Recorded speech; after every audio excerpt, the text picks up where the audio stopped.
Alright, you'll see I already have the image here.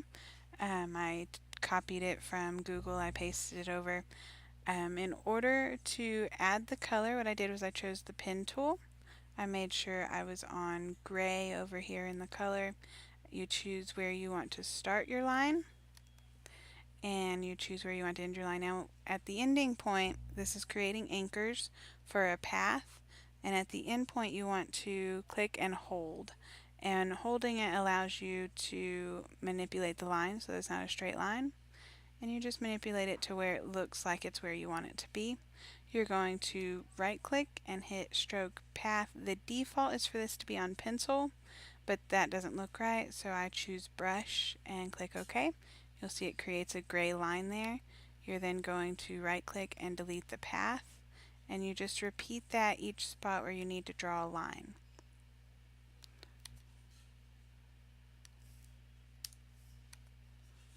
And I'm going to try to get through these as fast as possible.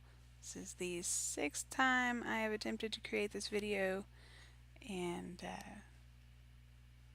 silence does not happen around here for very long.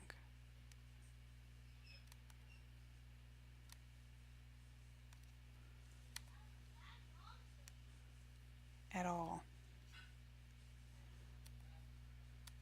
Right, this one's not perfect, but it'll do for right now, just for the purpose of this video.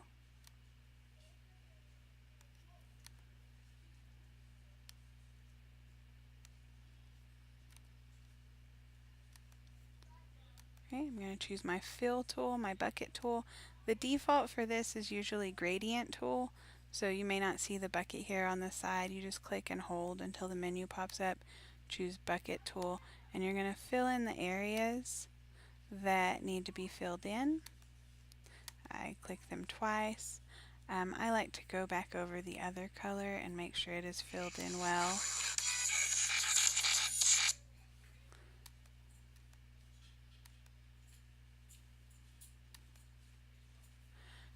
Okay. And then you'll see right here it did not fill in a color, and we can't fill it in as gray, but it's also not going to fill in the next step. So I'm going to take the pen tool and I'm basically just going to trace over it.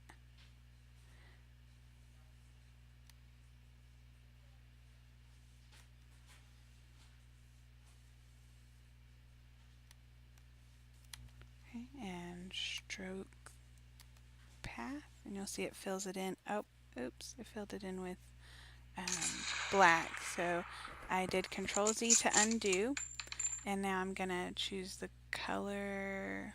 There we go, the color dropper. Choose gray. Make sure I have the right color, and go back to my pen tool. Let's try again. Stroke path. Okay, and it didn't make it dark enough, so we're gonna do it one more time. Good. And then delete this path, and you'll see it filled it in now. Go back to my paint bucket, black, go ahead and, oh, nope, don't like that. So I'm going to do Control Z to undo. I'm going to zoom out, Control minus, and you see I have the panda here. I'm going to go ahead and delete the white space by choosing my wand tool, clicking on white. It'll select everything white, and I'm going to hit delete. Now you can't see here because background's on, but if I turn off the background, you can see that it has deleted all of the white space. And right click, deselect, and I now have just a panda here. In order to add the outline to this, what I'm going to do is I'm going to click this blank space, right click, and I'm going to go to select inverse. This selects the panda, and then you have here the effects tool, and it adds a layer style to it. You're going to choose stroke,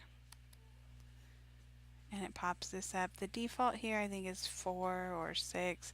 I have it on 8. The color is off, so we're going to choose the color, and we're going to use the dropper to click the right color. And we now have the panda. We're going to right click, deselect,